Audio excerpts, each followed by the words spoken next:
国国际广播电台。 ये China radio international है।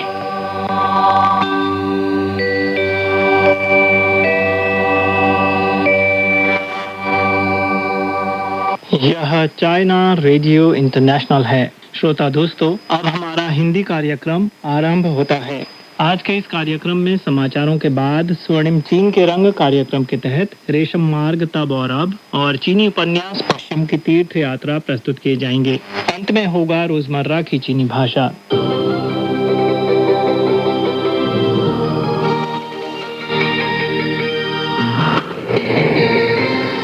लीजिए सुनिए आज के मुख्य समाचार। 2026 विश्व एआई सम्मेलन ने सार्थक परिणाम हासिल किए। चीन में राजकीय रसद केंद्रों के विकास में स्पष्ट प्रगति और स्पेन ने अपना दूसरा विश्व कप खिताब जीता। अब आप अनिल पांडे से आज के पूरे समाचार सुनिए। 20 जुलाई को चीनी विदेश मंत्रालय के प्रवक्ता लिन चेन ने एक नियमित प्रेस कॉन्फ्रेंस आयोजित की। 2026 विश्व एआई सम्मेलन और कृत्रिम बुद्धिमत्ता के वैश्विक शासन पर उच्च स्तरीय बैठक का अभी समापन हुआ है। इसके परिणाम की जानकारी देते हुए लिन चेन ने कहा कि 17 से 20 जुलाई तक शंघाई में 2026 विश्व एआई सम्मेलन और कृत्रिम बुद्धिमत्ता के वैश्विक शासन पर उच्च स्तरीय बैठक आयोजित की गई। चीनी राष्ट्रपति शी जिनपिंग ने उद्घाटन समारोह में हिस्सा लिया और मुख्य भाषण दिया। इस बैठक में 100 से अधिक देशों और अंतर्राष्ट्रीय संगठनों के आधिकारिक प्रतिनिधियों के साथ साथ उद्योग, शिक्षा और अनुसंधान जगत के अतिथियों ने हिस्सा लिया और वैश्विक स्तर पर कृत्रिम बुद्धिमत्ता के लाभकारी और समावेशी विकास को बढ़ावा देने के तरीकों पर चर्चा की। उन्होंने कई महत्वपूर्ण सहमतियां हासिल की और कृत्रिम बुद्धिमत्ता के वैश्विक शासन की दिशा स्पष्ट की। एक जिम्मेदार प्रमुख राष्ट्र के तौर पर चीन हमेशा कृत्रिम बुद्धिमत्ता के क्षेत्र में अंतर्राष्ट्रीय सार्वजनिक वस्तुओं का प्रदाता बनने के लिए प्रतिबद्ध रहा है। चीन जन केंद्रित और परोपकारी सिद्धांतों को बनाए रखने, एक निष्पक्ष और तर्कसंगत वैश्विक कृत्रिम बुद्धिमत्ता शासन प्रणाली का संयुक्त रूप से निर्माण करने और कृत्रिम बुद्धिमत्ता को वास्तव में आम समृद्धि को बढ़ावा देने और समस्त मानव जाति को लाभ पहुंचाने में सक्षम बनाने के लिए सभी देशों के साथ काम करने को तैयार है। उधर चीनी राज्य परिषद के न्यूज कार्यालय ने 20 जुलाई को एक न्यूज ब्रीफिंग का आयोजन किया। इस मौके पर उद्योग और सूचना प्रौद्योगिकी मंत्रालय के मुख्य इंजीनियर वांग वेमिंग ने कहा कि इस साल से चीन में नवाचार क्षमता बढ़ रही है। सिलसिलेवार उपलब्धियां लगातार सामने आ रही हैं। उन्होंने कहा कि चीन ने AI प्लस का गहन रूप से विस्तार किया है। सालाना आय 2 करोड़ युआन से अधिक वाले राजकीय विनिर्माण उद्यमों में AI तकनीक के प्रयोग की दर 30% से ज्यादा है। Open source AI large model के कुल वैश्विक डाउनलोड की संख्या 10 अरब से ज्यादा पहुंच गई है, जबकि राष्ट्रीय विज्ञान और प्रौद्योगिकी की प्रमुख परियोजनाओं की नेतृत्वकारी भूमिका निभाते हुए अहम तकनीकों के विकास में प्रगति हुई है।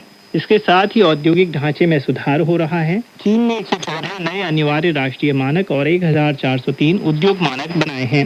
विनिर्माण उद्योग की प्रमुख श्रृंखलाओं के उच्च गुणवत्ता वाले विकास, मुख्य तकनीकों के नवीनीकरण और अपग्रेड और उपकरणों का बड़े पैमाने पर नवीनीकरण के जरिए पुरानी से नई गतिज ऊर्जा की ओर सुचारू बदलाव हुआ है।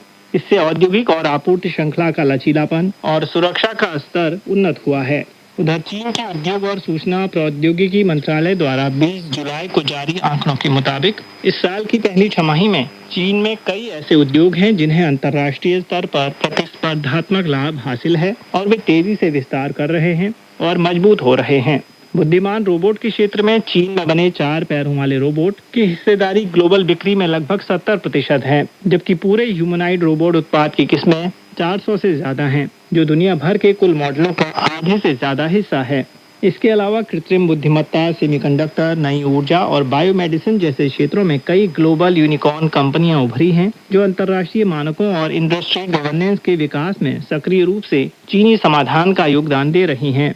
उधर चीन के राष्ट्रीय डेटा प्रशासन के मुताबिक चीन ने उच्च गुणवत्ता वाले डेटा की आपूर्ति में लगातार बढ़ोतरी की है और 1.2 लाख उच्च गुणवत्ता वाले डेटा सेट निर्मित किए हैं। इस साल जून महीने के अंत तक वैज्ञानिक अनुसंधान, औद्योगिक विनिर्माण, चिकित्सा और स्वास्थ्य सेवा व शिक्षा जैसे क्षेत्रों में देश भर में निर्मित उच्च गुणवत्ता वाले डेटा सेट की कुल मात्रा 1565 पेटाबाइट्स PB से ज्यादा हो गई है, जो पहली तिमाही के अंत की तुलना में 60% से ज्यादा की बढ़ोतरी है। यह मात्रा चीन के राष्ट्रीय पुस्तकालय के कुल डिजिटल संसाधनों के लगभग 547 गुना के बराबर है, जो कृत्रिम बुद्धिमत्ता के विकास को सशक्त समर्थन प्रदान करती है। उधर चीनी रसद और खरीद संयुक्त संघ ने हाल ही में राजकीय रसद केंद्रों के सृजनात्मक विकास की रिपोर्ट जारी की है। आंकड़ों के मुताबिक अब तक चीन में 181 राजकीय रसद केंद्र स्थापित किए गए हैं। साल 2025 में राजकीय रसद केंद्रों में माल की ढुलाई मात्रा साल दर साल 5.5% बढ़ी, जिसकी वृद्धि दर देश भर के माल परिवहन के औसत स्तर से 2.3% ज्यादा थी। लगभग 80% राजकीय रसद केंद्रों के पास रेलवे स्टेशन या विशेष लाइन उपलब्ध हैं। 90% से ज्यादा केंद्रों में स्मार्ट संसाधनों का व्यापक इस्तेमाल किया जाता है, जैसे मानव रहित गेट, बुद्धिमान प्रेषण, स्वचालित संचालन आदि। इसके अलावा 70% से अधिक रसद केंद्र नवीन ऊर्जा गाड़ियों से लैस हैं और आधे से अधिक रसद केंद्रों में हरित बिजली, हरित रसद और कम कार्बन वाले संचालन का इस्तेमाल किया जाता है। उधर हाल ही में सीचांग के गारी प्रीफेक्चर ने 14वीं पंचवर्षीय योजना के दौरान अपनी विकास उपलब्धियों और 15वीं पंचवर्षीय योजना के लिए समग्र योजना जारी की है। आंकड़ों से पता चलता है कि 2025 में गारी प्रीफेक्चर का सकल घरेलू उत्पाद यानी जीडीपी 11.421 अरब युआन तक पहुंच गया, जो 13वीं पंचवर्षीय योजना के अंत में इसकी तुलना में 1.6 गुना ज्यादा है। 14वीं पंचवर्षीय योजना के दौरान इस प्रीफेक्चर के ग्रामीण निवासियों की प्रति व्यक्ति प्रयोज्य आय में लगातार इजाफा हुआ है, जो 13,768 युआन से बढ़कर 21,683 युआन हो गई है, यानी 7,918 युआन की बढ़ोतरी हुई है। इसकी औसत वार्षिक बढ़ोतरी दर 9.5% रही।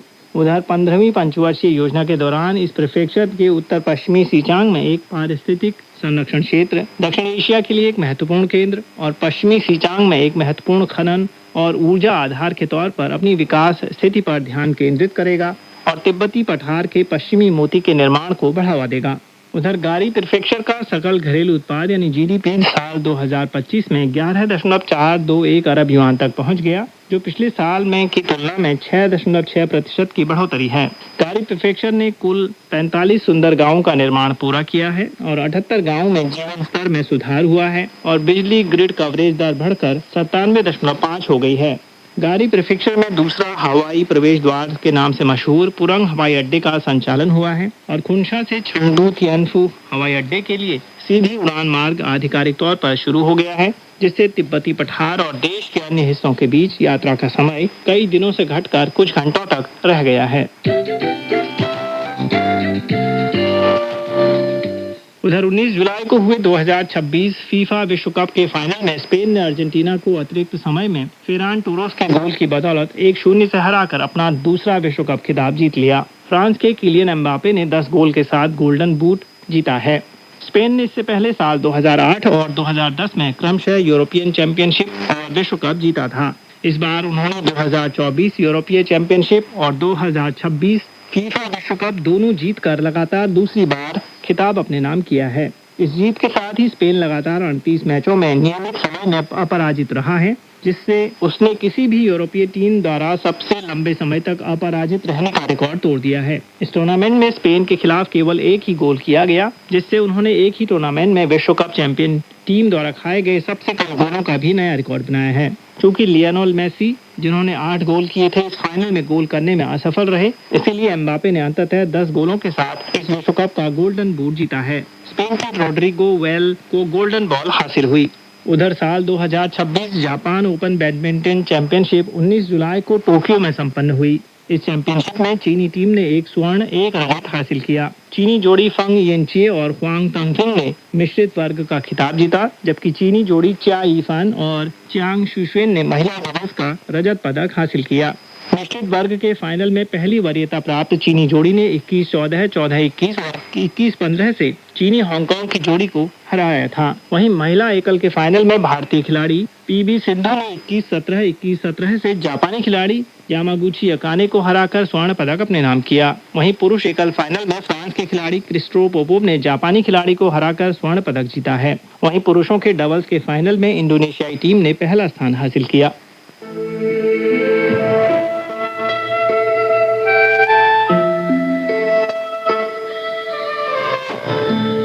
चीन की संस्कृति, सभ्यता और जानकारी, चीन का इतिहास, रीति रिवाज और विदेशी आदान प्रदान, सब कुछ यहाँ मिलता है। आइए चलते हैं चीन के सफर पर और शुरू करते हैं हमारा खास कार्यक्रम स्वर्णिम चीन के रंग।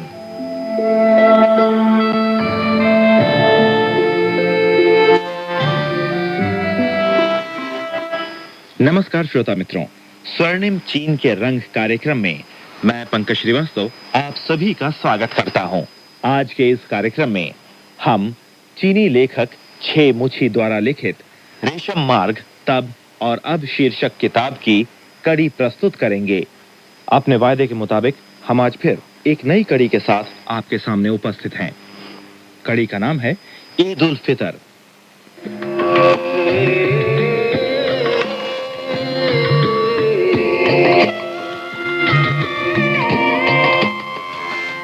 ईद उल फितर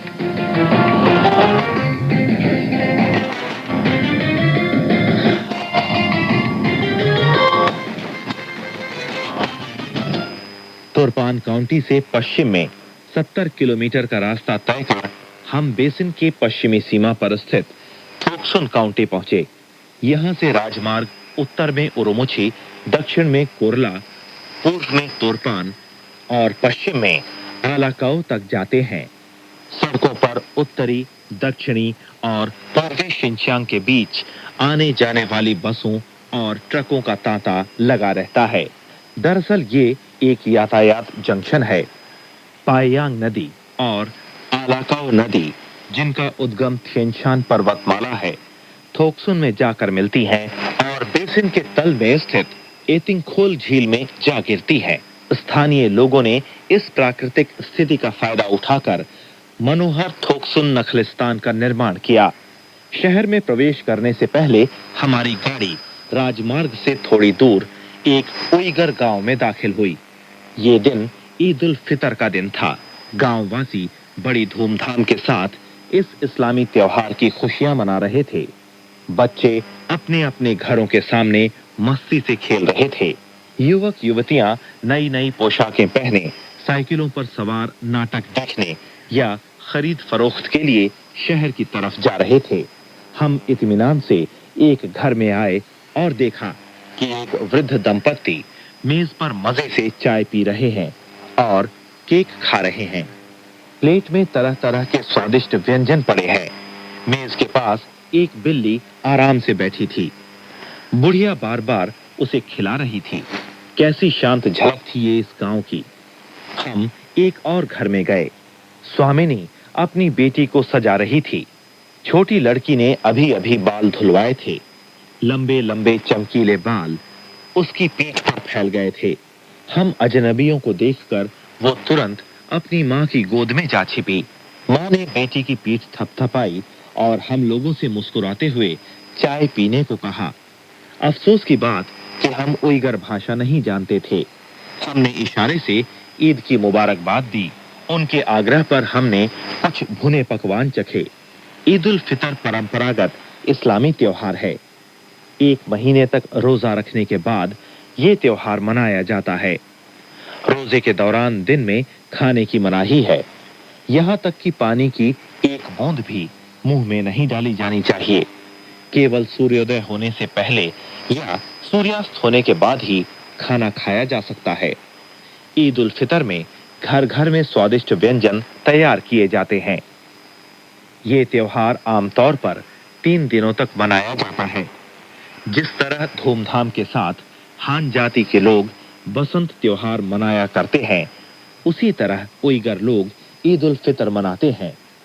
गांव में हमारी मुलाकात एक ईमानदार उइगर कर्मचारी से हुई। उनका नाम था मेहद। वो हान भाषा जानते थे।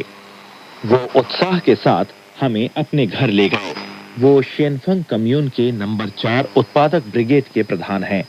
उन्होंने हमें बताया कि 9 मई को 11 दर्जे वाली भयानक तेज हवा आई थी। खैरियत ये रही कि वनस्थली की वजह से गेहूं और कपास की फसलों की रक्षा हुई। भारी नुकसान नहीं हुआ। किसानों का जीवन बुरा नहीं है। हाल ही में राज्य ने कृषि उपजों के वसूली भाव उन्नत किए हैं। किसानों की आमदनी में इजाफा होने की आशा है।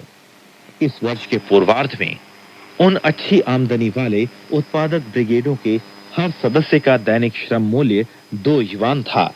सबसे कम आमदनी वाले उत्पादक ब्रिगेडों के हर सदस्य की दैनिक आय भी लगभग 1 युआन थी। ये स्तर भीतरी इलाकों में भी खासा अच्छा माना जाता है। श्री मेहद छठे दशक में चीनी जनमुक्ति सेना में भर्ती हुए थे। उन्होंने बड़े गर्व के साथ अपने उस समय के चित्र और सैनिक अवकाश कार्ड हमें दिखाकर कहा कि वो सैनिक सेवा के दौरान ही चीनी कम्युनिस्ट पार्टी के सदस्य बने। उन्होंने कहा कि आजकल बूढ़ों बूढ़ियों को छोड़कर गांव में बहुत ही कम नौजवान लोग धर्म में विश्वास करते हैं, लेकिन धार्मिक त्योहार तो मनाते हैं।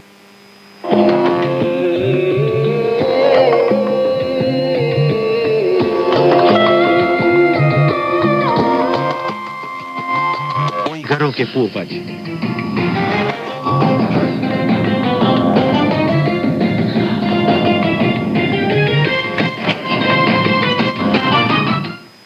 उइगरों के रीति रिवाजों, भाषा, लिपि, यहाँ तक कि अर्थतंत्र और राजनीति पर इस्लाम का गहरा असर पड़ा था।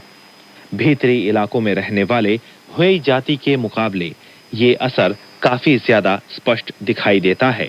लेकिन कुछ लोगों का ये धार्मिक दुराग्रह रहा है कि उइगर लोग मध्य एशिया से शिनचांग आए। ये दावा तो बिल्कुल इतिहास विरुद्ध है। इस्लामी धर्म 10वीं शताब्दी के अंत में शिनचांग में दाखिल होने लगा था। 15वीं शताब्दी तक उसने धीरे धीरे शिनचांग में अपना आधिपत्य कायम कर लिया। तुर्पान क्षेत्र के उइगर बहुत पहले यानी 9वीं शताब्दी से भी पूर्व से शिनचांग में आ बसने लगे थे। चीन के ऐतिहासिक ग्रंथों में उइगरों को भिन्न भिन्न संज्ञाएं दी गई हैं। ये सभी संज्ञाएं भिन्न भिन्न ऐतिहासिक कालों में उच्चारण के अनुसार बनाए गए हान शब्द थे। उइगर का असली अर्थ एकता या संश्रय है। ईसा पूर्व 3री शताब्दी में उइगरों के पूर्वज तिंगलिंग या ल्योलेस के एक कबीले के रूप में मंगोलिया के अड़हुण और सेलिंग नदी क्षेत्रों में घुमंतु जीवन बिताते थे। इन दोनों नदियों का उद्गम हांगआई पर्वतमाला में है और वे बकौल झील में जा मिलती हैं। सुएशु यानी सुई राजवंश की ऐतिहासिक किताब और थांगशु यानी थांग राजवंश की ऐतिहासिक किताब में वर्तमान उइगर जाति का नाम हुइहो रखा गया है और इसका वर्णन कुछ इस तरह मिलता है। इस कबीले में राजा नहीं होते थे, उसका स्थायी निवास नहीं था और हमेशा पानी और घास की खोज में खानाबदोश जीवन बिताता था। यहाँ राजा न होने का तात्पर्य राजा की वंशक्रम व्यवस्था न होने से है। सन 647 में वैहो के मुखिया थोमितु ने अपने को खान कहकर थांग राजवंश से वायरन महासेनापति और हानहाई गवर्नर की उपाधि ग्रहण की। इस तरह इतिहास में समृद्धशाली वैहो खान राज्य कायम हुआ। वैहो खान राज्य की स्थापना के बाद उसने थांग राजवंश के साथ बेहद घनिष्ठ संपर्क बरकरार रखे। हर एक खान गद्दी पर बैठने के वक्त थांग राजवंश से पद उपाधि ग्रहण करते थे। थांग राजवंश ने क्रमशः 5 राजकुमारियों का वैहो खानों के साथ विवाह करवाया। विवाह के मौके पर हर एक राजकुमारी बड़ी संख्या में हान शिल्पकार और सहचारी साथ ले जाती थी। वैहो लोगों ने हान शिल्पकारों की सहायता में हान शैली के अनेक शहरों का निर्माण किया। साथ ही वैहो लोगों ने हान भाषा भी सीखी। 788 में वैहो खान ने थांग राजवंश को एक पत्र लिखकर अपनी जाति का नाम बदलकर वैहो रखने का अनुरोध किया। पत्र में कहा गया कि इनका चीनी भाषा में हमारा अर्थ है कि चक्कर लगाने में वही एक बड़ी चिड़िया हो की तरह फुर्ती दिखाता है। इससे यह देखा जा सकता है कि उस जमाने में भी उइगरों के नेतागण चीनी भाषा की कितनी अच्छी जानकारी रखते थे। थांग राजवंश ने आन लुशान 757 ईस्वी और शी सीमिंग 661 ईस्वी के विद्रोह को कुचलने में वैहो खान के भीतरी इलाकों में घुड़सवार सेना भेजने का अनुरोध किया। आन लुशान और शी सीमिंग विद्रोह की व्याख्या थांग सम्राट श्वेनचुंग शासनकाल में 755 ईस्वी के जाड़े में फिंगलो यानी वर्तमान लियाओनिंग प्रांत का दक्षिण पश्चिमी भाग और वर्तमान खेपेई प्रांत का उत्तर पूर्वी भाग, फानयांग वर्तमान पेइचिंग के आसपास का क्षेत्र और हेतांग वर्तमान शांसी प्रांत के थाईयुआन के आसपास का क्षेत्र के गवर्नर जनरल आन लूशान ने अपने सर्वोच्च सहायक अधिकारी शी त्सुमिंग के साथ मिलकर सम्राट के साले यांग कोचुंग का खात्मा करने के नाम पर फानयांग में सैनिक विप्लव छेड़ा। उसने थांग राजवंश की सेना को परास्त कर लुओयांग पर कब्जा कर लिया। दूसरे वर्ष उसने अपने को सम्राट घोषित कर छांगआन में प्रवेश किया। थांग सम्राट श्वेनचुंग सचुआन भाग गया और सम्राट सूचुंग आज के निंगशा हुई स्वायत्त प्रदेश के लिंगऊ में गद्दी पर बैठे। जहां जहां विद्रोही सैनिक जाते और अत्याचार करते, वहां वहां की जनता मुकाबला करने उठ खड़ी होती। 757 ईस्वी में लुओयांग में आन लूशान की हत्या उसके बेटे छिंगशुई ने की।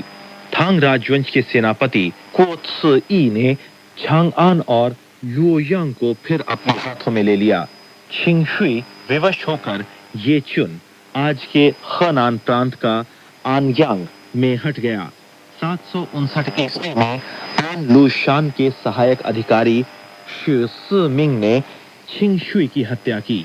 उसने फानयांग लौटकर अपने को येन सम्राट घोषित किया और लुओयांग पर दोबारा कब्जा कर लिया। 2 वर्ष बाद शी त्सुमिंग की हत्या उसके अपने बेटे चाओ ई ने कर दी। फिर 763 ईस्वी में चाओ ई ने आत्महत्या कर ली। विद्रोह को चल दिया गया। ये घटनाक्रम कुल 7 वर्ष से ज्यादा समय तक चलता रहा। ये इतिहास में आंश विद्रोह के नाम से मशहूर है। थांग राजवंश ने आन लूशान और शी सीमिंग के विद्रोह को कुचलने में वेइहो खान के भीतरी इलाकों में घुड़सवार सेना भेजने का अनुरोध किया। इसके प्रति धन्यवाद देने के लिए थांग राजवंश हर साल वेइहो खान को 20,000 थान रेशमी कपड़े भेंट स्वरूप देता था और ऊंचे दाम पर वेइहो घोड़े खरीदने के लिए घोड़ा बाजार भी लगाया जाता था। हर एक घोड़े के बदले 40 थान रेशमी कपड़े दिए जाते थे। इस तरह वेइहो को भारी आर्थिक लाभ हुआ। वेइहो ने थांग राजवंश को चीन और पश्चिम के बीच यातायात बनाए रखने में भी सहायता दी। जब थूपो राजसत्ता ने खासी गलियारे पर कब्जा कर लिया और थांग राजवंश के पश्चिमी क्षेत्र तक जाने के मार्ग को काट दिया, तो थांग राजवंश के अफसरों और व्यापारियों को वेइहो शासित क्षेत्र से गुजरना पड़ा।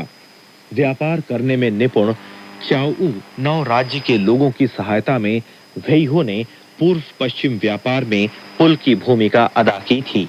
उन्होंने थांग राजवंश के तोहफे और रेशमी कपड़े और घोड़ों के लेन देन के जरिए भारी तादाद में रेशमी कपड़े प्राप्त किए।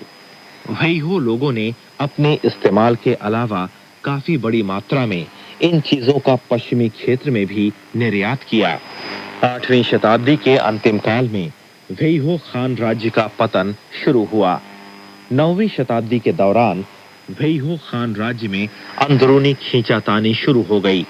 840 ईस्वी में चिकाज वर्तमान किर्गिज लोगों ने उसे खत्म कर दिया।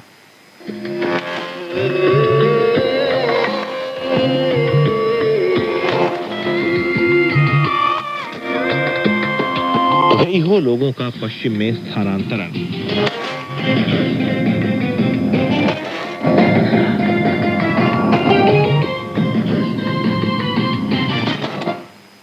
वेइहो खान राज्य के पतन के बाद वेइहो लोगों का पश्चिमी क्षेत्र में इतिहास प्रसिद्ध स्थानांतरण शुरू हुआ।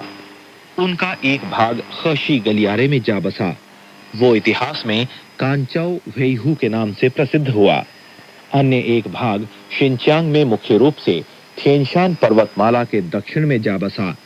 इसी भाग के कुछ लोगों ने तोरपान बेसिन को केंद्र बनाकर वेइहू काओछांग राज्य की स्थापना की। इस राज्य की सीमा पूर्व में क्योछिन, पश्चिम में कूचा और दक्षिण में ताकलीमकान रेगिस्तान से लगी थी। इन्हीं में अन्य कुछ लोगों ने पश्चिम में स्थित पामीर पठार यानी छुंगलिंग स्थानांतरित कर खलाखान राज्य कायम किया। जिसकी प्रवृत्ति में दक्षिणी शिनचांग का अधिकांश भाग और मध्य एशिया का एक भाग शामिल थे। लंबे अरसे से वेइहू लोग तोरपान बेसिन, तारिम बेसिन और पामीर पठार के आसपास स्थानीय आदिवासियों के साथ रहने और शादी विवाह करने के फलस्वरूप धीरे धीरे आज के उइगर बने। शिनचांग के विभिन्न स्थानों में मुझे जो उइगर लोग मिले उनमें रंग रूप की विविधता है। कुछ सांवले रंग के हैं, आंखें काली हैं, बाल काले हैं और चेहरा मध्य चीन के लोगों से मिलता जुलता है। कुछ गोरे हैं, आंखें पीली, नाक ऊंची और दाढ़ी मूछ भूरे रंग की है तथा चेहरे मध्य एशियाई आर्यों से लगते हैं।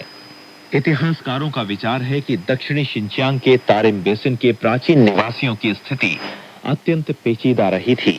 उनका एक भाग भारोपीय भाषा वर्ग का आर्य था। पहली शताब्दी के बाद हान, होन, तुर्क और थूपो लोग क्रमशः शिनचांग में प्रविष्ट हुए और उनमें से कुछ वहीं बस गए। 9वीं शताब्दी में वेइहू लोग भारी संख्या में शिनचांग में जा बसे और विभिन्न स्थानीय जातियों के लोगों के साथ एक रूप होकर धीरे धीरे उइगर जाति बने, जो आज के शिनचांग की मुख्य जाति है। शिनचांग के इतिहास में ये एक भारी परिवर्तन है। इससे ये भी स्पष्ट होता है कि रंग रूप में उइगरों की स्पष्ट भिन्नता में ताज्जुब की कोई बात नहीं। वेइहू लोग पश्चिम में स्थानांतरण से पहले सामान धर्म यानी एक प्रकार का आदिम धर्म और मोनी यानी एक फारसी धर्म के अनुयायी थे। शिनचांग में आने के बाद वे बौद्ध धर्म के अनुयायी बने। 10वीं शताब्दी के अंत में इस्लामी धर्म पामीर पठार से होकर शिनचांग में पहुंचा। बौद्ध धर्म के साथ 400-500 वर्ष के संघर्ष के बाद ही शिनचांग में इस्लाम अपना प्रभुत्व कायम कर पाया। आज तक उइगरों के रीति रिवाजों और संस्कृति पर इस्लाम का असर एकदम स्पष्ट है।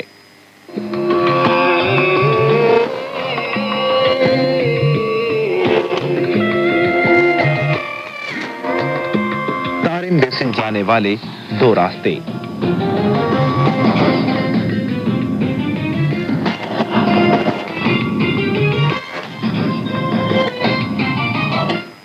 थोकसुन को छोड़ मैं तोरपान बेसिन के पश्चिमी छोर पर पहुंचा और यहां से थिएनशान पर्वतमाला को लांघकर तारिम बेसिन के लिए रवाना हुआ।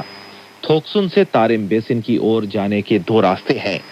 एक है दक्षिण में कोई 100 किलोमीटर लंबी एक ऊसर घाटी जो कानकाओ कहलाती है, को पार कर तारिम बेसिन के उत्तर पूर्वी छोर पर स्थित येंछी काउंटी तक जाने का रास्ता। पहले वहां प्राचीन राज्य येंछी था। दूसरा रास्ता है पश्चिम में उफनती आलाकाओ नदी का अनुसरण करके थिएनशान पर्वतमाला में प्रवेश कर ढलानों पर चढ़ते हुए समुद्र सतह से 3000 मीटर पर स्थित उद्गम पहुंचने के बाद फिर दूसरी नदी उलास्थाई नदी का अनुसरण करते हुए दक्षिण में स्थित येंछी काउंटी तक जाने का रास्ता। दोनों अलग अलग रास्ते एक ही गंतव्य तक ले जाते हैं। उत्तरी शिनचांग और दक्षिणी शिनचांग को जोड़ने वाला राजमार्ग पहला मार्ग अपनाता है। रास्ते में पानी की एक बूंद तक दिखाई नहीं पड़ती। दूसरा मार्ग मोटर गाड़ियों के लिए काफी मुश्किल है, लेकिन रास्ते के आसपास जमीन उपजाऊ है। घास और पानी दोनों प्रचुर मात्रा में उपलब्ध हैं। प्राचीन काल में व्यापारी काफिलों के लिए ये मार्ग लाभकारी था। आलाकाओ दर्रे पर एक फौजी संकेत बुर्ज खड़ा है, जिसके पूर्व में तोरपान बेसिन और पश्चिम में आलाकाओ घाटी की ओर जाने का रास्ता है। मैं इस बुर्ज के नीचे खड़ा पश्चिम की ओर नजर दौड़ाते हुए स्वगत ये सोच रहा था कि हो न हो ये वही रास्ता है जिसे थांग राजवंश के महाभिक्षु श्वेनचांग यानी वेनसांग ने पश्चिम की तीर्थ यात्रा के लिए अपनाया था। थोकसुन से येंछी के लिए मैंने दूसरा रास्ता लिया। बाद में दक्षिणी शिनचांग की यात्रा कर वापस लौटते वक्त मैंने येंछी से उरमुची के लिए कानकाओ राजमार्ग अपनाया। इन दो रास्तों की एक दूसरे से तुलना करने पर मेरा ये विचार और भी पक्का हो गया है कि दूसरा रास्ता यानी आलाकाओ पहाड़ी रास्ता ही प्राचीन काल में व्यापारी काफिलों का रास्ता था। आजकल इसी प्राचीन व्यापारिक मार्ग पर थिएनशान पर्वतमाला के दक्षिणी और उत्तरी दोनों भागों को जोड़ने वाली रेलवे लाइन दक्षिणी शिनचांग रेलवे लाइन का निर्माण हो रहा है। अगस्त 1979 में जब मैं वहां था, तोरपान से येंची होकर कोरला तक पटरी बिछ चुकी थी और उस पर प्रयोगात्मक तौर पर आम दरख्त शुरू भी हो गई थी। आलाकाओ दर्रे में प्रवेश कर मैंने एक काफी बड़े रेलवे स्टेशन और गोदाम को निर्माणाधीन देखा।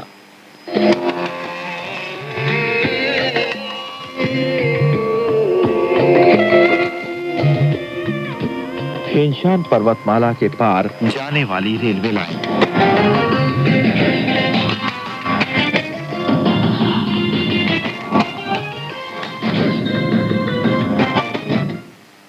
निर्माण स्थल को पार कर आलाकाओ घाटी में प्रवेश कर कोई 20 किलोमीटर का रास्ता तय करने के बाद हमने नदी के दोनों तटों पर कच्चे मकानों की कतारें खड़ी देखी। यही दक्षिणी शिनचांग रेलवे लाइन के निर्माण का सदर मुकाम है। सदर मुकाम निर्माण स्थल से ज्यादा दूर नहीं है, मगर ये एक काफी सुनसान और शांत स्थल है। अग्नि प्रदेश से आकर मैंने घाटी की शीतल और ताजा नम हवा का खूब आनंद लिया और स्वच्छ पहाड़ी चश्मा तो मुझे विशेष रूप से भाया। मैं अकेले नदी के तट पर टहलता रहा। नदी उफान के साथ लहरें मारती आगे बढ़ रही थी। नदी के दोनों तटों पर पहाड़ के ऊपर से लुढ़क कर आए छोटे बड़े अंडाकार कंकड़ों के ढेर लगे थे। मैंने एक बड़े पत्थर पर बैठकर अपने दोनों पांव शीतल पानी में डाल दिए और आलाकाओ नदी के संगीत में मस्त हो गया। मन को अत्यंत सुकून और आराम मिला। नदी के दोनों तटों पर हरे भरे साग सब्जियों और खरबूजों के बागीचे फैले हुए थे। ये रेलवे मजदूरों का काम था। प्राचीन काल से ही वीरान घाटी में इतनी प्यारी जगह मौजूद हो, ये अकल्पनीय था। इस पर आश्चर्य की बात नहीं कि किसी ने मुझसे कहा था कि दक्षिणी शिनचांग रेलवे लाइन बिछ जाने के बाद एक सरकारी संस्था यहाँ एक सेनेटोरियम का निर्माण करने की योजना बना रही है। हमने एक रात के लिए सदर मुकाम में पड़ाव डाला। कल कल करते पानी की रिमझिम आवाज से मैं जल्द ही मीठी नींद में खो गया। दूसरे दिन सवेरे हमने इस रेलवे लाइन के निर्माण का नेतृत्व करने वाले इंजीनियर श्री याओ शिच्यू से यहाँ की स्थिति बताने का आग्रह किया। दक्षिणी शिनचांग रेलवे लाइन के पहले चरण की परियोजना तोरपान से कोरला तक का भाग है। ये निर्माणाधीन रेलवे लाइन लांचाओ शिनचांग रेलवे लाइन के तोरपान स्टेशन से कोरला के पश्चिमी स्टेशन तक जाएगी।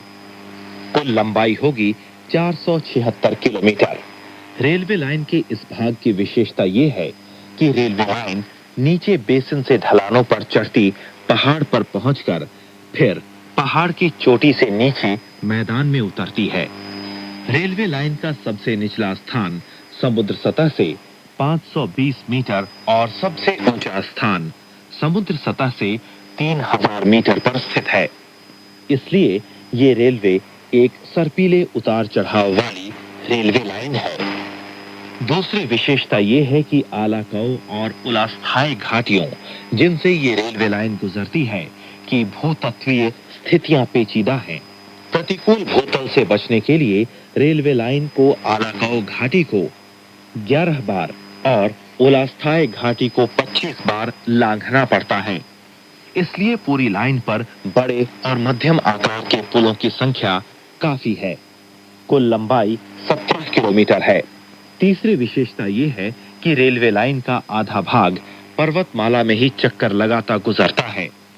इसलिए सुरंगों की संख्या ज्यादा है। कुल 29 सुरंगें हैं, जिनकी कुल लंबाई 33 किलोमीटर है। सबसे लंबी सुरंग 6 किलोमीटर लंबी है। दक्षिणी शिनचांग रेलवे लाइन प्राचीन पौराणिक उपन्यास पश्चिम की तीर्थ यात्रा में वर्णित अजीबोगरीब दुर्गम स्थानों से गुजरती है।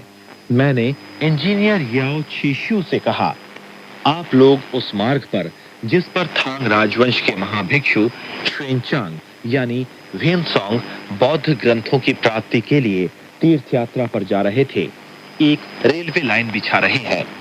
आप लोगों की योग्यता वानर राज सुन ओखोंग से भी कहीं ज्यादा है। ये बात सुनते हुए गंभीर इंजीनियर भी बेइख्तियार हो हंस पड़े। अग्नि पर्वत, जल आवरण गुफा, रेत नदी, इन सब को हमने अपने काबू में किया है।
अच्छा श्रोता मित्रों, आज का ये भाग यही समाप्त होता है।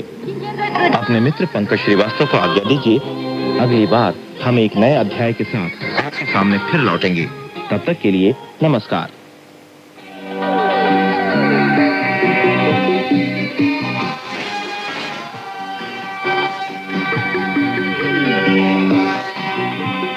यह चाइना रेडियो इंटरनेशनल है। अब शुरू होता है पश्चिम की तीर्थ यात्रा महासागर का समय।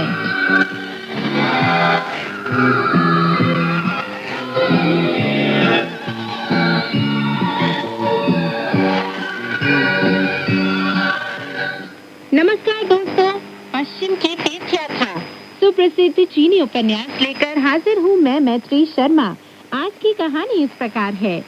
दोस्तों, अब तक आपने कहानी में सुना कि दानव राज का मुकाबला करने के लिए शूकर और वानर एक साथ मिल जाते हैं और उन सभी को खदेड़ देते हैं। तो दानव राज अपने छोटे दैत्यों के साथ मैदान छोड़कर भाग जाता है, पर उसे काफी अफसोस होता है क्योंकि वह सांचान का मांस खाने का मौका नहीं गंवाना चाहता। इसलिए एक छोटे दैत्य के सुझाव पर वह यह तय करता है कि वह आलूचे के फूल की पंखुड़ियों को विभाजित करने वाली तरकीब को अपनाएगा और सांचान का मांस खाने का मौका उसे मिल जाएगा। चलिए दोस्तों, कहानी को आगे बढ़ाते हैं और सुनते हैं कहानी में आगे क्या हुआ। तरकीब सुनकर दैत्यराज बड़ा खुश हुआ। वह बोला, कितनी शानदार तरकीब है ये। अगर इस तरकीब से मैं भी थांग महाभिक्षु को ना पकड़ पाया तो इसे मेरा दुर्भाग्य ही समझना, पर अगर मैं अपने मकसद में कामयाब हो गया तो मैं यकीन दिलाता हूँ कि तुम्हें भरपूर पुरस्कार दूंगा और सेना नायक नियुक्त कर दूंगा। छोटे दैत्य ने दैत्यराज को दंडवत प्रणाम किया और कृपा दृष्टि के लिए धन्यवाद देने के बाद दैत्यों को हाजिरी लगाने के लिए चला गया। गुफा में मौजूद सभी दैत्यों की जांच करने के बाद 3 सुयोग्य दैत्यों को चुन लिया गया। उन तीनों को नकली दैत्यराज का रूप धारण करने को कहा गया और लौह यष्टि उठाकर थांग महाभिक्षु की चुपके से वे लोग इंतजार और प्रतीक्षा में लग गए। इस बीच थांग महाभिक्षु मार्ग पर निश्चिंत होकर शूकर के पीछे पीछे चल रहा था। कुछ दूर जाने के बाद उसे मार्ग के पास में थम की आवाज आई। तभी एक छोटा दैत्य उसके सामने आ धमका। साफ था कि वह उसे पकड़ने आया था। वानर चिल्लाया, प्रेत आत्मा यहाँ आ गया है शूकर, उसे पकड़ लो। मूर्ख शूकर जो उसे देखकर भौचक्का रह गया था, अपना पांचा उठाकर उस पर टूट पड़ा। प्रेतात्मा ने अपनी यष्टि से शूकर के वारों को रोका। दोनों लड़ते लड़ते पर्वत की ढलान की तरफ चले गए। तभी झाड़ियों के बीच से आवाज आई और एक दूसरा दैत्य थांग महाभिक्षु पर धावा बोलने लगा। वानर बोला, यह बहुत बुरा हुआ है। शूकर अपने सामने की वस्तु को नहीं देख पाता। प्रेतात्मा उसकी गिरफ्त से निकलकर आपको पकड़ने आ गया है। इसका मुकाबला मैं करूंगा। अपना दंड निकालकर वह दैत्यराज के पास जा पहुंचा और जोर से चिल्लाया, भागो मत, ये लो मेरे वार का मजा। एक भी शब्द बोले बिना प्रेतात्मा ने अपनी यष्टि उठाकर वानर के वार को रोका। जब वे दोनों झाड़ियों के आसपास एक दूसरे से भिड़े हुए थे और एक दूसरे पर वार कर रहे थे, तभी पर्वत के उस पार से भीषण आवाज करती हुई आंधी आई और उसके साथ तीसरा प्रेतात्मा प्रकट हो गया, जो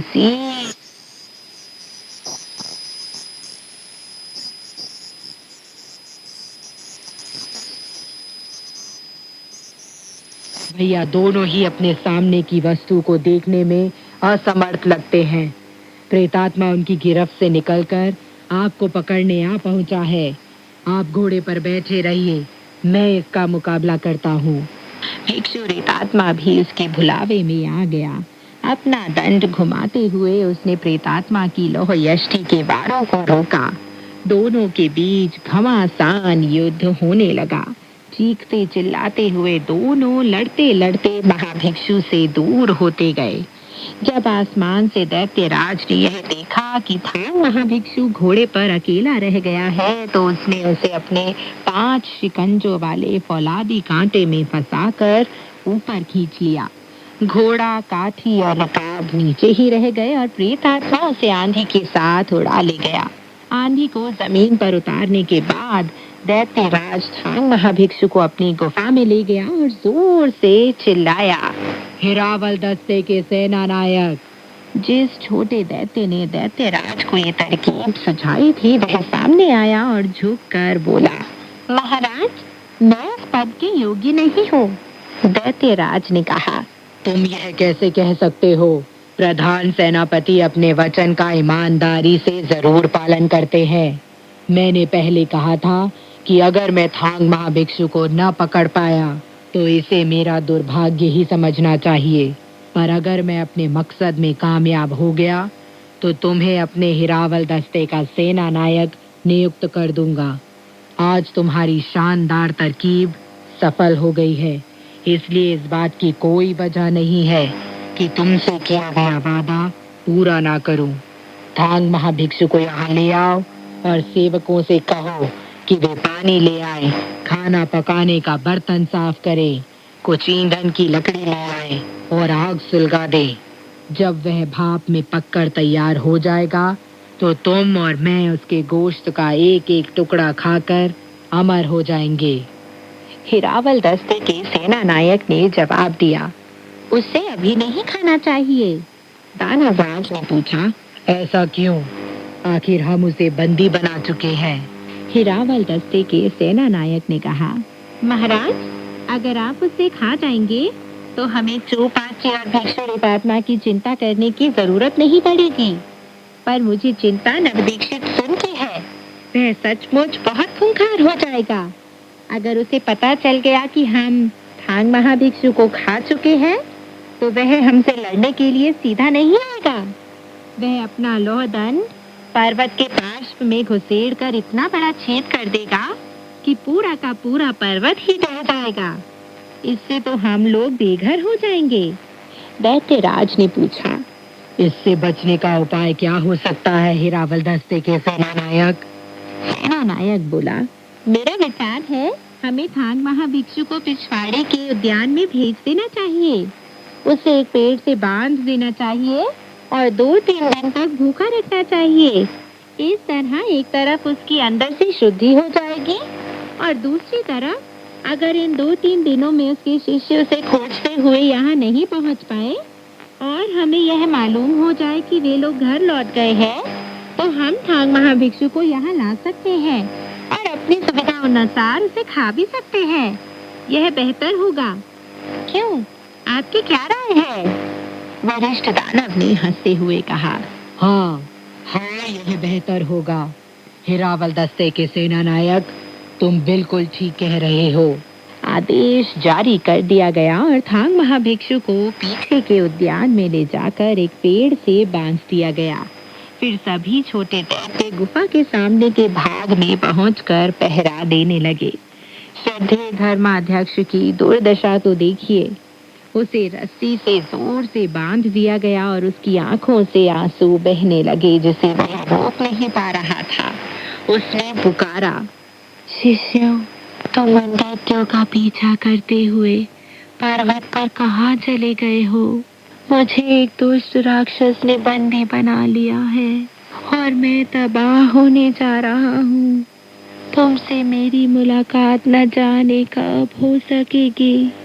यह दुख मुझे निरंतर सता रहा है। तभी सामने के एक पेड़ से किसी ने पुकारा, परमादरणीय महोदय, क्या आपको भी यहाँ लाया गया है? अपने को रोकते हुए थांग महाभिक्षु ने पूछा, आप कौन हैं? उस व्यक्ति ने जवाब दिया, मैं एक लक्कड़हारा हूँ और इसी पर्वत पर रहता हूँ। पिछले 3 दिनों से मुझे यहाँ बांध कर रखा गया है। मुझे लगता है कि वे लोग मुझे खाने वाले हैं। थांग महाभिक्षु ने अपनी भीगी आंखों से कहा, भाई लक्कड़हारे, अगर आप मर गए तो केवल आपकी ही जीवन लीला खत्म हो जाएगी। आपके मन में कोई और चिंता तो नहीं है, लेकिन अगर मैं मर जाऊंगा तो मेरी मौत एक साफ सुथरी मौत नहीं कहलाएगी। लक्कड़हारे ने पूछा, परमादरणीय महोदय, साफ सुथरी मौत से आपका क्या मतलब है? आपके ना तो माता पिता हैं, ना ही पत्नी और बच्चे, इसलिए अगर आप मर गए तो किसी पर बुरा असर नहीं पड़ेगा। थांग महाभिक्षु ने जवाब दिया, मैं पूरब का निवासी हूँ और पश्चिम से स्वर्ग की धर्मसूत्र लेने जा रहा हूँ। मैं थांग सम्राट थाई जुंग के आदेश पर जीवित बुद्ध की पूजा अर्चना करने और सच्चे धर्मसूत्रों को लेने जा रहा हूँ। यह सब इसलिए किया जा रहा है ताकि मृत्यु लोक की उन सारी एकाकी आत्माओं को बचाया जा सके जिनकी देखभाल करने वाला कोई नहीं है। अगर आज मेरे जीवन का अंत हो जाता है तो हमारे सम्राट व्यर्थ ही इंतजार करते करते अपनी जान गंवा बैठेंगे। मेरे इस बर्ताव से उनके मंत्रियों को भी निराश होना पड़ेगा। अन्यायपूर्ण रूप से वध किए गए भूतों के नगरों की असंख्य आत्माओं को भारी निराशा का सामना करना पड़ेगा और उन्हें पुनर्जन्म का मौका कभी नहीं मिल पाएगा। मेरी समूची सच्ची उपलब्धि धूल में मिल जाएगी, इसलिए मेरी मौत भला एक साफ सुथरी मौत कैसे कहला सकती है? जब लक्कड़हारे ने यह सब सुना तो उसकी आंखों से आंसू बहने लगे। वह बोला, अगर आप मर गए तो यह सब परेशानियां खड़ी हो जाएंगी, लेकिन मेरी मौत तो आपसे भी ज्यादा कष्टदायक सिद्ध होगी। मैं बचपन में ही अपने पिता को खो बैठा था। मैं अकेला ही अपनी माँ के साथ रहता हूँ। हमारे पास कोई धन संपत्ति नहीं है, इसलिए मैं लक्कड़हारे के रूप में अपनी रोजी रोटी कमाता हूँ। मेरी बूढ़ी माँ इस साल 82 वर्ष की हो जाएगी। मैं उसका एकमात्र सहारा हूँ। अगर मैं मर जाऊंगा तो उसका अंतिम संस्कार कौन करेगा? यह दुख बर्दाश्त करना बहुत मुश्किल है। यह मेरी तकलीफ मेरे लिए जानलेवा सिद्ध हो रही है। जब श्रद्धेय धर्माध्यक्ष ने यह सब सुना तो वह जोर जोर से रोने लगा। हे भगवान, हे परमात्मा। तो दोस्तों, आज की कहानी यहीं तक। आगे की कहानी लेकर मैं मैत्री शर्मा फिर हाजिर होंगी। तब तक के लिए नमस्कार, बाय बाय।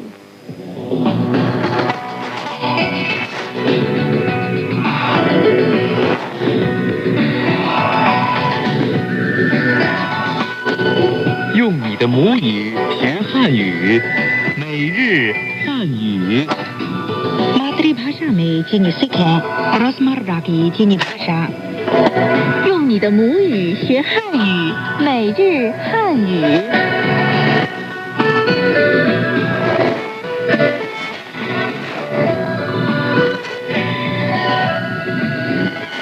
ये चाइना रेडियो इंटरनेशनल है। श्रोताओं को सावधान का प्यार भरा नमस्कार। श्रोताओं को राकेश वत्स का भी नमस्कार। रोजमर्रा की चीनी भाषा कार्यक्रम सुनने के लिए आपका हार्दिक स्वागत। श्रोताओं, आपको याद होगा कि पिछले पाठ में हमने किताब खरीदने के बारे में बहुत से उपयोगी वाक्य सीखे थे। तो आइए अब आज के पाठ के मुख्य वाक्य देखें। 请问地铁站在哪里？ कृपया बताएं सबवे स्टेशन कहाँ पर है? 离这里远吗？ क्या यहाँ से दूर है? 我应该坐什么车去？ वहाँ जाने के लिए मुझे कौन सी बस पकड़नी चाहिए? 您得去马路对面坐车。 आपको सामने की सड़क से बस पकड़नी चाहिए।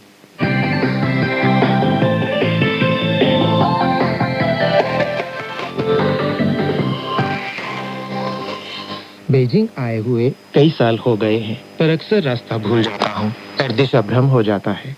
शांतान जी, क्या आप मुझे चीनी में दिशा बताने वाले वाक्य सिखाएंगी? जरूर, क्यों नहीं। अभी शुरू करते हैं। बीजिंग बहुत बड़ा है। उसकी सबसे मशहूर सड़क चांगन सड़क है, जो शहर में पश्चिम से पूर्व तक फैली हुई है। तो पूर्व शब्द को चीनी में कैसे कहा जाता है? पूर्व को चीनी भाषा में तुंग कहते हैं और बोलचाल में हम अक्सर तुंग बियन बोलते हैं। बियन यानी कि दिशा या और। तुंग, तुंगपियन और पश्चिम शी। शी और शीपियन भी कहा जा सकता है ना? हाँ, बिल्कुल ठीक। और दक्षिण को चीनी में नान कहा जाता है नान, और उधर दिशा को पै। पे, तो आइए एक साथ अभ्यास करें। तुंग नान शी पै। तुंग, नान, शी, पे, यानी कि पूर्व, दक्षिण, पश्चिम और उत्तर। कई बार रात को मैं घर का रास्ता भूल जाता हूँ, लेकिन यदि सबवे स्टेशन पर पहुँच जाऊँ तो मुझे घर का रास्ता मालूम करने में दिक्कत नहीं रहती। इसलिए मैं आपसे पूछना चाहता हूँ कि चीनी में सबवे स्टेशन कहाँ पर है? कैसे पूछा जाएगा? आप कह सकते हैं, 请问地铁站在哪儿？ 请问地铁站在哪儿？ 请问 कृपया बताएं। 请问 地铁 subway 地铁 站 station 站在 पर 在 哪儿 कहाँ। 哪儿？请问地铁站在哪儿？ कृपया बताएं subway station कहाँ पर है। 请问地铁站在哪儿？ अब हम आज के बाद की पहली बातचीत सुने। 请问地铁站在哪里？ 一直往前走，在前边的路口往左拐。 धन्यवाद। और यदि मैं पूछना चाहूँ कि क्या यहाँ से दूर है, तो इसे चीनी में कैसे कहा जाएगा? आप कह सकते हैं, 离这里远吗？ 离这里远吗？离 से 离这里 यहाँ 这里远 दूर 远 माँ प्रश्नवाचक शब्द। 吗？ 离这里远吗？ क्या यहाँ से दूर है? 离这里远吗？ अब हम आज के बाद की दूसरी बातचीत सुने। 离这儿多远呢？ 不太远，大概走5分钟就到了。 शाथांग जी, अब ये भी बताएं कि वहाँ जाने के लिए मुझे कौन सी बस पकड़नी चाहिए? इसे चीनी में किस तरह बोला जाता है? आप कह सकते हैं, 我应该坐什么车去？ वो 应该坐什么车去？我 मैं 我 应该 चाहिए 应该 坐का मूल अर्थ है बैठना। यहाँ इसका अर्थ है बस पकड़ना। 坐 什么 क्या या कौन सा। 什么 车 गाड़ी या बस।车 去 जाना। 去？ 我应该坐什么车去？ वहाँ जाने के लिए मुझे कौन सी बस पकड़नी चाहिए? 我应该坐什么车去？ अब हम आज के बाद की तीसरी बातचीत सुने। 我应该坐什么车去？您得去马路对面坐车。哦，我明白了，谢谢。 हाँ, एक सहृदय महिला ने मुझे रास्ता बताया है। उन्होंने कहा कि मुझे सामने की सड़क से बस पकड़नी चाहिए। समझ गई। उन्होंने कहा होगा, 您得去马路对面坐车。 您得去马路对面坐车。 您 你 का सम्मान सूचक संबोधन यानी आप। 您 得 चाहिए या होगा। 得 去 जाना। 去 马路 सड़क या मार्ग। 马路 对面 सामने। 对面 坐车 गाड़ी पर सवार होना या बस पकड़ना। 坐车。 您得去马路对面坐车。आपको सामने की सड़क से बस पकड़नी चाहिए। 您得去马路对面坐车。 अच्छा दोस्तों, अब हम आज के बाद की सारी बातचीत एक बार फिर सुने। बातचीत 1, 请问地铁站在哪里?一直往前走，在前边的路口往左拐， Bukit 离这儿多远呢？不太远，大概走5分钟就到了。 Bukit 我应该坐什么车去？您得去马路对面坐车。哦，我明白了，谢谢。 दोस्तों आज का पाठ यहीं तक पूरा हुआ। अच्छा, अब हमें आज्ञा दें, फिर मिलेंगे। नमस्कार। नमस्कार।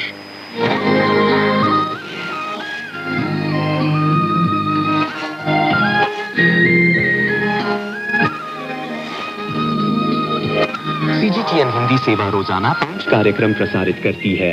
हमारा पहला कार्यक्रम भारतीय समय के अनुसार सुबह 8:30 से 9:30 बजे तक, दूसरा कार्यक्रम संध्या के 6:30 से 7:30 बजे तक, तीसरा कार्यक्रम रात के 8:30 से 9:30 बजे तक, चौथा कार्यक्रम रात के 9:30 से 10:30 बजे तक और पांचवा कार्यक्रम रात के 10:30 से 11:30 बजे तक प्रसारित होता है।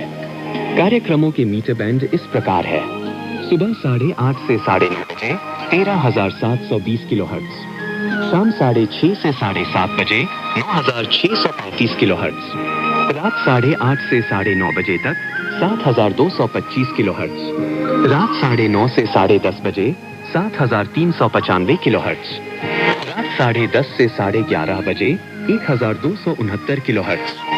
अब इंटरनेट पर सीजीटीएन की हिंदी वेबसाइट भी खुली हुई है। इसे देखने के लिए हम आपका हार्दिक स्वागत करते हैं। हमारी वेबसाइट का पता है hindi.cgtn.com।